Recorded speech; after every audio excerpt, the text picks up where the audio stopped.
একটি শহরে বড় মাপের একজন সন্ত্রাসী ছিল। এই সন্ত্রাসী তার ক্ষমতার দাপটে এমন কোনো অপকর্ম নাই যেটা সমাজের ভিতরে ওই শহরের ভিতরে না করেছে। তার ক্ষমতার ডরে, তার সন্ত্রাসীর ভয়ে মানে শহরের মানুষ প্রতিবাদ তো দূরের কথা, টু শব্দটাও করতে পারে না। একদিন ওই সন্ত্রাসী তার দলবল নিয়ে একটা নদীর পাড়ে চলে গেল, মানে ঘোরাঘুরি করার জন্য। একটা পর্যায়ে ঘুরতে গিয়ে দেখলো যে এক জেলে ভাই সে মাছ শিকার করতেছে, বড় এক মাছ সে শিকার করেছে। তো ওই মাছটা দেখা সন্ত্রাসীর মানে লোভ পড়ে গেল যে মাছটা যেভাবেই হোক তার লাগবে। সে ওই জেলে ভাইয়ের কাছে গিয়ে বলল যে মাছটা আমার পছন্দ হয়েছে, মাছটা দাও আমাকে। তখন জেলে ভাই অস্বীকার করলো যে আমি আপনাকে কেন দেব, এই মাছটা আমার প্রয়োজন। তখন বলল না, মাছ আমার লাগবে। ওই জেলে ভাই তাকে বোঝানোর চেষ্টা করলো যে ভাই, এই মাছটা দিয়ে আমার পরিবারের রিজিক জোগাড় করি, এই মাছটা আমার পরিবারের রিজিক, এটা আপনাকে দেওয়া যাবে না। কথায় আছে না যে চোরে শোনে না ধর্মের কাহিনী। তখন সে আর শুনলো না তার কোনো কথাই, সে মাছটা জোর করিয়া নিয়ে গেল। মাছটা নেওয়ার ক্ষেত্রে প্রতিমধ্যে মাছটা তার একটা আঙুলে কামড় মেরেছে। ওই কামড় মারার পর থেকে তার ব্যথা বাড়তে লাগলো।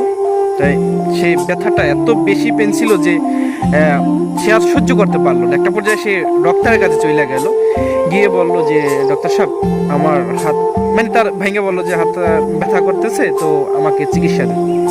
তখন ডক্টর বলল যে ভাই, আপনার হাতে তো ব্যথা ছড়াচ্ছে এই আঙুলে, তো এই আঙুল যদি না কাটেন তাহলে আপনার পুরো হাতে আপনার ব্যথা ছড়িয়ে যাইবে, একটা পর্যায়ে আপনি মারাও যেতে পারেন। তখন অবাক হয়ে বললো আচ্ছা ঠিক আছে, তাহলে আমার আঙুলটা কাইটা দেন। তো আঙুলটা কাইটা দিল একটা পর্যায়ে। কিছুদিন পর তার ওই ব্যথা আরো বাড়তে লাগলো এবং হাতের কবজি পুরা ব্যথায় জড়িত হয়ে গেল।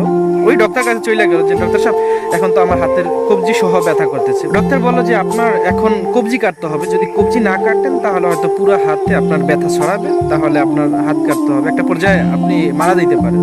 তখন বলল আচ্ছা ঠিক আছে, আপনি কবজি কাইটা দেন। এভাবে কয়েকদিন পর তার হাতের কনি পর্যন্ত কাটতে হইলো। এরপর আবারও দেখলো যে ব্যথা ছড়াচ্ছে, আবার ডক্টরের কাছে চলে গেল। ডক্টর দেখে বললো যে এখন তো আপনার পুরো হাত কাটতে হবে, কান্দা থেকে না কাটেন তাহলে আপনার পুরো শরীরে ব্যথা ছড়িয়ে যাবে, আপনি মারা যাইতে পারেন। তখন বললো আচ্ছা ঠিক আছে কাটেন। তো কাটলো। একটা পর্যায়ে ডক্টর অবাক হইয়া জিজ্ঞাসা করলো ভাই, আপনি কিছুদিন পর পর এক একটা অঙ্গ প্রত্যঙ্গ এভাবে কাটতেছেন, মূল ঘটনা কি, কেন এরকম হচ্ছে? আমি তো কিছু বুঝতে পারতেছি না, আপনি কি জানেন তাহলে বলেন। তখন ওই সন্ত্রাসী বলল ভাই হ্যাঁ শোনেন তাহলে, ওই যে জেলে ভাইয়ের সাথে ঘটে যাওয়া যে ঘটনা, তার জুলুমের কথা সে সম্পূর্ণ ভাইঙ্গা বলল। তখন ওই ডক্টর অবাক হয়ে বলল হায় আফসোস, আপনি যদি এই কথাগুলো আমাকে আরো আগে বলতেন তাহলে হয়তো আপনার এত বড় ক্ষতি হইতো না, এত কিছু হারাইতে হইতো না। আপনি এখনই চলে যান, ওই জেলে ভাইয়ের কাছে গিয়ে ক্ষমা চান জোরালো ভাবে। যদি জেলে ভাই ক্ষমা করে তাহলে আপনি হয়তো রক্ষা পাইতে পারেন, না হয় আপনি রক্ষা পাবেন না। তখন সে অনেক খোঁজাখুঁজির পর ওই জেলে ভাইকে খুঁজা বাইর করলো এবং জেলে ভাইকে বের করে তার কাছে জোরালো ভাবে ক্ষমা চাইলো। একটা পর্যায়ে জেলে ভাই তাকে ক্ষমা করলো। পরে জিজ্ঞাসা করলো ভাই, আপনি কি এরকম করলেন যার কারণে আমার এত বড় ক্ষতি হইলো, আপনি কি বলছেন বা কি করেছেন?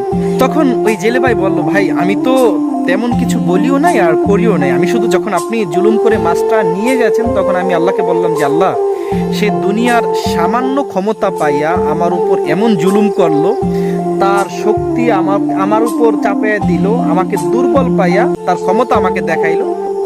আপনি আপনার ক্ষমতা, আল্লাহকে বললাম যে আপনার ক্ষমতা তাকে দেখিয়ে দেন। আমি শুধু আল্লাহকে এতটুকুই বলেছি। এই কথা শোনার পর ওই সন্ত্রাসী ওখান থেকে চলে গেল।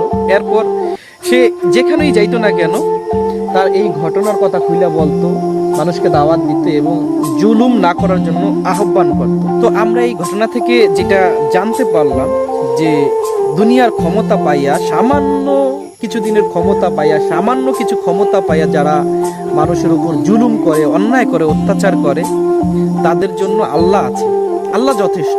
আল্লাহ চাইলে দুনিয়া তো এর প্রতিশোধ নিতে পারে, আর আখেরাত তো আল্লাহ রেখে দিয়েছে, সেখানে ছাড় দিবেন। দুনিয়াতেও যদি সে পাকড়াও না হয়, আখিরাতে অবশ্যই পাকড়াও হবে। এই জন্য সমস্ত জালেমদের সেই আল্লাহর ক্ষমতা সম্পর্কে ধারণা নেওয়া দরকার, আল্লাহর ক্ষমতা সম্পর্কে শিক্ষা গ্রহণ করা দরকার। যাই হোক দর্শক, ভিডিও শেষ করে দিচ্ছি, দেখা হবে পরের কোনো ভিডিওতে। ভিডিও সংক্রান্ত আপনার মূল্যবান মতামত অবশ্যই আমাদের কমেন্ট সেকশনে লিখে যাবেন। আসসালামু আলাইকুম ওয়া রাহমাতুল্লাহ।